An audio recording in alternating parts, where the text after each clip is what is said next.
I cannot physically tell you how excited I was for Paper Mario The Thousand Year Door Remake to come out. I mean, seriously, that initial trailer showed me something that I never thought I'd see in my entire lifetime. It simply seemed that Nintendo was moving on with the Paper Mario formula and trying to change it in their own way, and they were stuck in their stupid ways of not giving us original characters or original story or just the battle system that we'd known and loved. But of course, Paper Mario The Thousand Year Door Remake changed that all. It changed everything and potentially is giving us hope for a future Paper Mario game to be just like this one.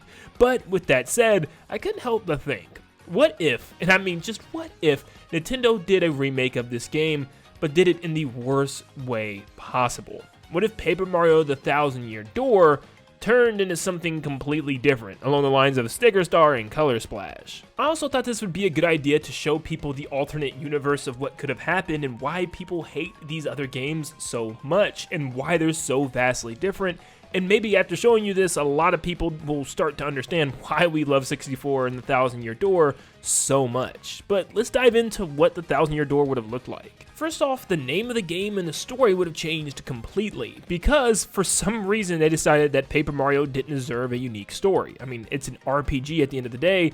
Why can't it have a unique story? And they dumbed them down in Sticker Star, Color Splash, and yes, even Origami King to an extent, where you just go around the world and collect a specific something in order to defeat Bowser at the end. These games were more gimmicky, so the titles also portrayed this. For instance, Paper Mario Sticker Star was about stickers, yeah, pretty basic. Paper Mario Color Splash was about colors and paint. That title obviously doesn't give off something interesting, and same with Origami King. It was about a king made of origami, and of course the whole game was based around origami, so it's more like a gimmick thing is how they title these games. So I thought they'd probably do the same thing with Thousand Year Doors, something like cardboard or construction paper. So yeah, that's why I came up with Cardboard Conundrum.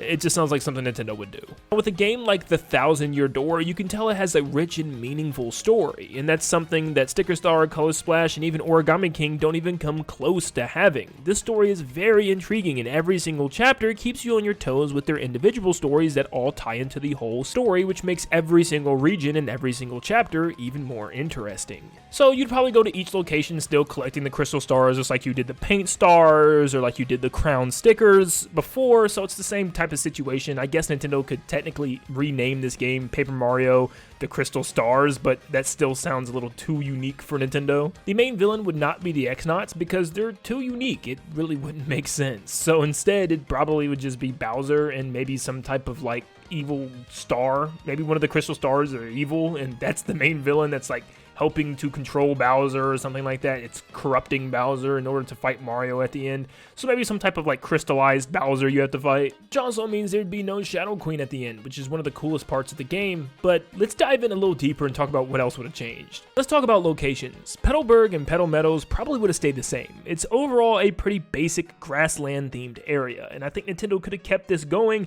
and just had the town full of toads and Koopa Troopas without any design. Hooktail Castle could have also stayed the same since it's just a giant castle for the most part and there's nothing like super original about it, but for the final boss with Hooktail, they probably would have replaced Hooktail with somebody like another Dry Bones or something, since there's nothing but Dry Bones in this castle. I could see it being just like one big Dry Bones. You know, something like that is definitely something Nintendo would do. Or maybe it's like a King Dry Bones or something along those lines, and you know the design would be very similar to the modern design. They wouldn't have used the one from the Thousand Year Door for sure. Boggly Woods and the Great Boggly Tree probably would have been just some big forest. It wouldn't have had that cool monotone vibe it has. It'd just been a big green luscious forest, and the tree itself would have just been one giant tree that you traverse. And also the Punies probably wouldn't have existed either, and if they did, it probably would just be tons of little toads or something, knowing Nintendo. The boss probably would have also been a giant spider, not the ones from the Thousand Year Door either. They probably would have been themed after scuttlebugs like in Sticker Star, so a giant scuttlebug, which was already a boss in Sticker Star, would probably appear here, once again probably being just the king version of that enemy. For Glitzville, it's way too unique of an idea, which is just so weird considering the fact it's the same company that's made both style of games. But anyways, yeah, Nintendo would probably move away from something like this and do more of a Coliseum like they did from Color Splash, and maybe that's all it is, just a giant Coliseum where you fight basic enemies over and over again until finally fighting the final boss. Rock Hawk, I'm sorry guys, would probably not be a thing as well. As far as what it would be, I don't know. It'd be some basic enemy from Mario series just turned into Rock the Hawk, which wouldn't even even be a hawk at that point. But then the final boss would probably be something like a giant chain chomp or something if we're thinking Coliseum vibes. Twilight Town, I think, would have been changed drastically. It could still be like a creepy little town in a forest area, but it wouldn't be anywhere near as creepy as the Thousand Year Door. It would have kind of just like that creepy boo vibe that we've had in some of the mansions in like Color Splash and Sticker Star. And yeah, you probably wouldn't have people turning into pigs. The main theme would probably just be boos haunting the area, and there's like one main boo that you have to go find and take out, and he's probably like wearing a hat or a crown or something. And it's not even going to be King Boo. It would just be some main boo. Maybe it is King Boo. I don't know. But yeah, Dupless would not be a thing unless it was just the name of the boo or something. Next up, we have Keyhole Key and the Grotto. And honestly, these are basic areas that I feel like Nintendo would definitely have in a kind of Sticker Star Color Splash style. I mean, we already have areas like this, for instance, in Color Splash with the Violet Island, I believe it was called. So this would still be pretty much the same. Now, as far as the main boss of this area, instead of Cortez, it could also be Dry Bones, since they're both like skeletal beings. So Dry Bones definitely could work. But I think since they would already probably do that with the first chapter, I'd say something along the lines of the Embers, but instead they'd be probably lava bubbles, so a giant lava bubble would make a lot of sense probably. Poshley Heights and the train would be a very similar situation where everybody on the train is toads, and even the engineers still would be toads and stuff like that, but every other NPC would also be toads, even the people staying on the train. But of course, we have the Smorg, which is technically a unique enemy, so Nintendo probably wouldn't go with this. So instead, Nintendo might have like a horde of rats. I know that sounds unbelievably boring compared to the Smorg, but that's what Nintendo would probably do. It'd be a horde of rats with one giant rat in the rat pack, and you have to fight them on top of the train or something. Going to the moon is pretty ambitious for Nintendo, at least for what they went with their modern Paper Mario games, so I don't know if this would happen. It might stay down on the ground on Earth in the snow area, down in Far Outpost, but instead, it would be a giant factory that's down there instead of a giant facility on the moon. So maybe the final boss of that area is a giant ice piranha plant, or like a giant naval ice piranha plant that's just entangled within the machinery of the factory. It's something pretty basic that I think Nintendo would get away with. And the Palace of Shadows inside the Thousand Year Door would probably turn into like Bowser's Crystal Castle or something floating in the sky. Now in this game, I know that means characters and even partners will be completely redesigned and changed. No outfits for any of the characters, and they're all going to be basic enemy designs, which I know is very painful to look at. That even includes Kammy Koopa, which would probably just be a Kamek, because that's exactly what Kammy Koopa turns into with all the modern Paper Mario games. And honestly, I think this is pushing it, because we probably won't have partners at all. These characters would probably not exist. Instead, it'd be Mario going along his journey by himself with some type of mystical creature that follows him along.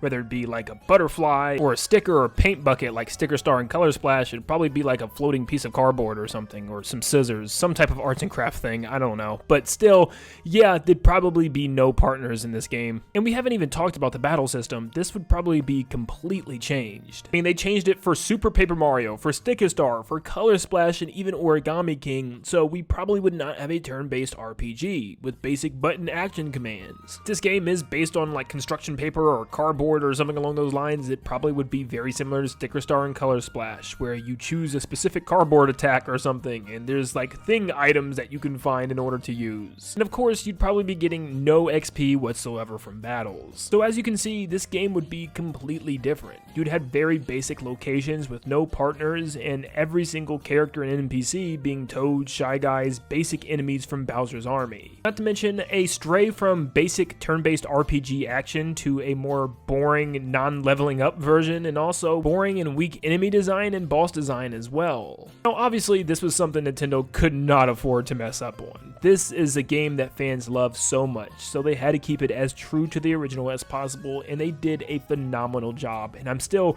kind of shocked that this even happened as well as it did. After Nintendo has done this, there's no way Nintendo can go back to what they have been doing in the past. Which means I'm really hoping they progress the series into the right direction this time around. And maybe this is a soft reboot of Paper Mario as we know it. Maybe just erasing Sticker Star and Color Splash and even Origami King to some extent from our brains, even though I am a pretty big fan of Origami King. The 64 and the Thousand Year Door is what made me fall in love with the series in the first place. So it really is awesome to see the true Paper Mario formula make a return once again.